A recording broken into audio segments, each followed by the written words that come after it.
8:14 p.m. in Milan.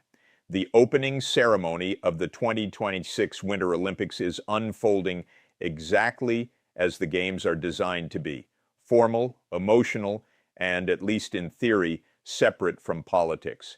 The crowd rises to cheer the American athletes as they enter the stadium, carrying the flag that represents their country. It is the familiar moment of unity that the United States expects on the world stage. Then the camera does something entirely routine. It cuts away from the athletes and moves to the official U.S. delegation box. Vice President J.D. Vance and Usha Vance appear on the giant screen, and immediately everything changes. The cheering disappears. In its place comes a sustained, unmistakable wave of booing. Not a small group, not a technical glitch, the reaction of the entire stadium. Reporters on the ground are calling it unprecedented, and what matters here is this. This was not random. This was not accidental. This was a consequence, a response from the world to the America First policy, delivered not through statements, but through sound. Stay with us, and if you want to understand why this moment matters far beyond a sports ceremony, subscribe to the channel now.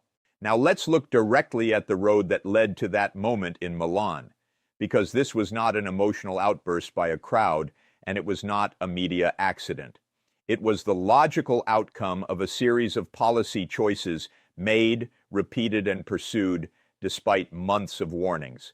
At 7:05 p.m., San Siro was still the stage of Olympic ritual, lights, music, and the promise of unity beyond politics. But outside that frame, the world arrived with a very different memory. Just 3 weeks earlier, the Trump-Vance administration had unveiled the loyalty or leave tariff package aimed squarely at Europe's automotive industry, and in Italy, that is not symbolism, it is livelihood. When you strike at the economy of an ally and then arrive on their soil projecting power, neutrality is not a realistic expectation.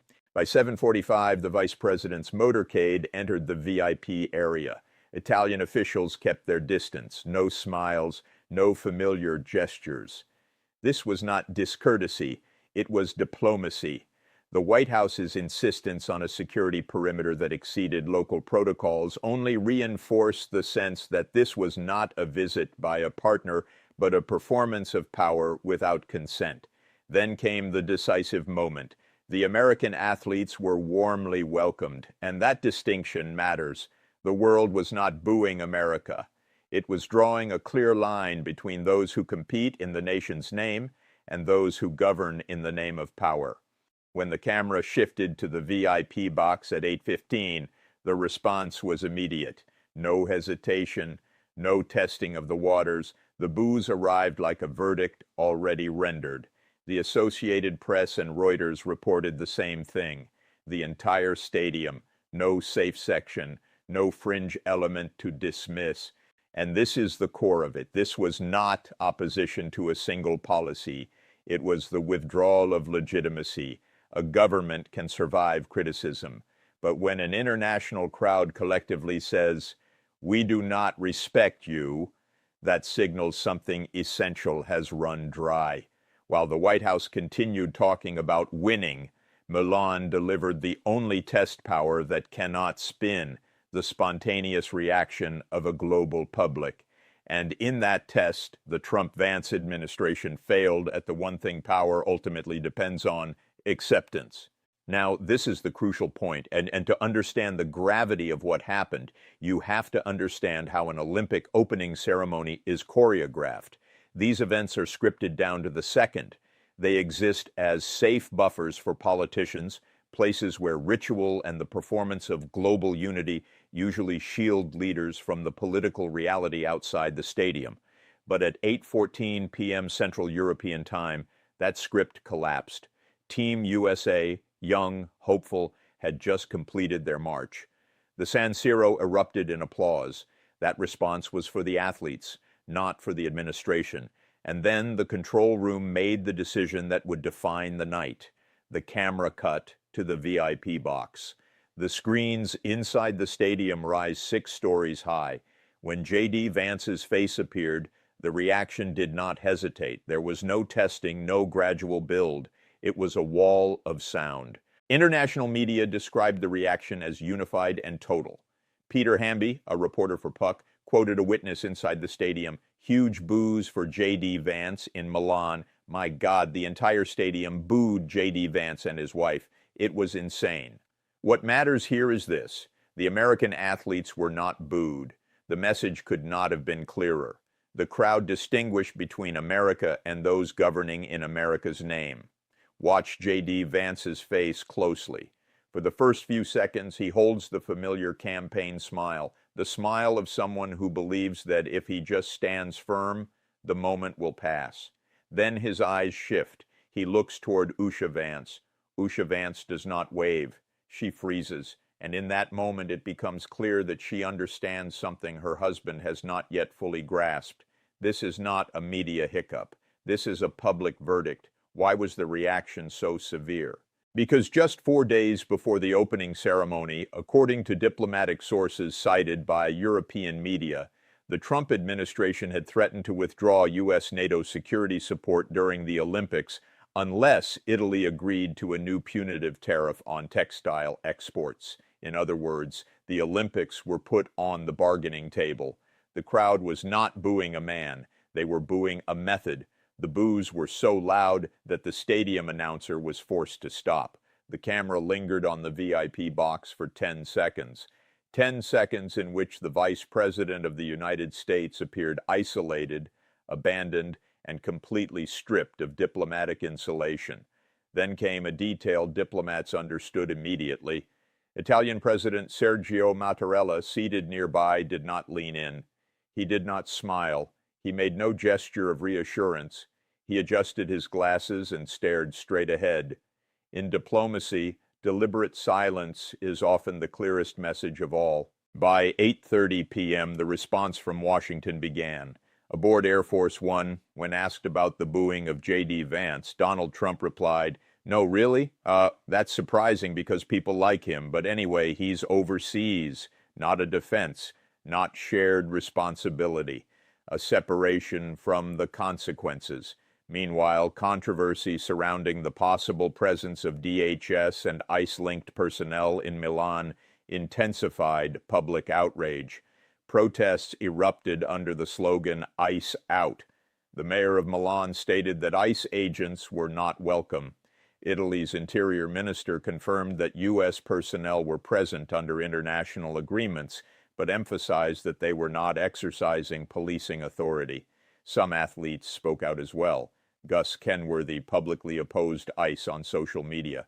Hunter Hess said that representing the American flag does not mean endorsing every policy, and that he competes for people, not for power. The next morning, European newspapers closed the story with headlines Washington could not control. Le Monde wrote, "America's solitude is complete." The Guardian called it a humiliation broadcast live to 3 billion people. And that leaves one final question. At what point does the display of power become the erosion of national dignity? This was not just a bad night. This was a political sentence read aloud before the world. J.D. Vance entered that stadium as a statesman. He left it as a symbol of an administration losing international acceptance. And the detail that worries the White House most is this: Donald Trump was not there. J.D. Vance absorbed the full impact for a political brand that is becoming increasingly toxic on a global scale. Now, here is the result. In the brutal calculus of Donald Trump's world, there is only one sin that is unforgivable: looking weak. And on that Friday night in Milan, J.D. Vance didn't just look weak, he looked rejected. The fallout was immediate, and it came from the one place Vance feared the most, his own boss. By 3 a.m. Eastern Time, while Air Force Two was still somewhere over the Atlantic, carrying a humiliated vice president back to Washington, Donald Trump took to Truth Social. Did he defend his running mate? Did he condemn the disrespect shown to the American flag? No. He posted, "I would have been cheered. They love Trump in Italy. JD needs to learn how to work a crowd. Very low energy performance." Think about that. The President of the United States publicly undercut his own Vice President less than 6 hours after a major diplomatic embarrassment. This is the cannibalistic nature of this administration. Loyalty flows one way, up. This is what happened next in the halls of Congress. Senate Republicans, already nervous about the 2026 midterms, watched that footage and saw their poll numbers drop in real time. Mitch McConnell's office went silent, but behind closed doors, the whispers turned into shouts. A senior GOP strategist told Politico on Sunday morning, "We spent 2 years building Vance up as the heir apparent. In 30 seconds, the world just turned him into a liability. The loyalty tariff, that punitive tax on European cars I mentioned earlier, it is dead in the water. You cannot negotiate from a position of strength when the other side knows the world is laughing at you. The Italian Prime Minister knows she has the upper hand now. The European Union knows the America First armor has been pierced. And here is the most damaging result of all. The illusion of the strong man is gone. Authoritarianism relies on the perception of inevitable victory. It relies on the idea that the leader is the embodiment of the people's will. But when the people, 20,000 of them representing the global community, stand up and scream, "No," the spell is broken. Vance walked into that stadium as the face of the future of the MAGA movement. He walked out as a reminder of its limitations. The boos in Milan echoed all the way to the swing states in Pennsylvania and Michigan. Because if the world sees through the act, how long until the voters back home do too? This is the moment the Trump administration stopped being feared and started being pitied. And in geopolitics, pity is a death sentence. Hit the like button if you understand why this matters. Subscribe if you want the truth about how fragile this administration really is, because what I'm about to tell you next, about where this leads, is the part that should keep you up at night. Now here is what is going to happen next. If you know anything about the psychology of Donald Trump, and if you know anything about the brutal machinery of American political campaigns, you know that J.D. Vance has just entered the most dangerous phase of his career. He has become a loser in the eyes of the man who demands total victory. First, watch the schedule. In the next 72 hours, you will see the Vice President's public calendar quietly cleared. That upcoming trade summit in Berlin. Suddenly, it will be handled by the Secretary of State. That high-profile rally in Pennsylvania next week. Vance will likely have a scheduling conflict. The administration will attempt to scrub the image of the booing from the collective memory by making the man who was booed disappear. This is the moment the heir apparent becomes the scapegoat. Politically, the damage is already being weaponized. Democratic strategists are, as we speak, cutting that audio into 30-second spots for the November midterms. The message writes itself, "The world is laughing at us." It is the exact line Donald Trump used to bludgeon his opponents in 2016, now turned against his own administration with devastating precision. But here is the darker prediction. The loyalty tariffs will not be repealed. They will be rebranded. To distract from the humiliation in Milan, the president will likely double down on a domestic culture war. He needs a new enemy to unify his base because he can no longer claim to command respect abroad. Expect a sudden, fierce attack on globalist elites and international conspiracies to explain away the rejection in Italy.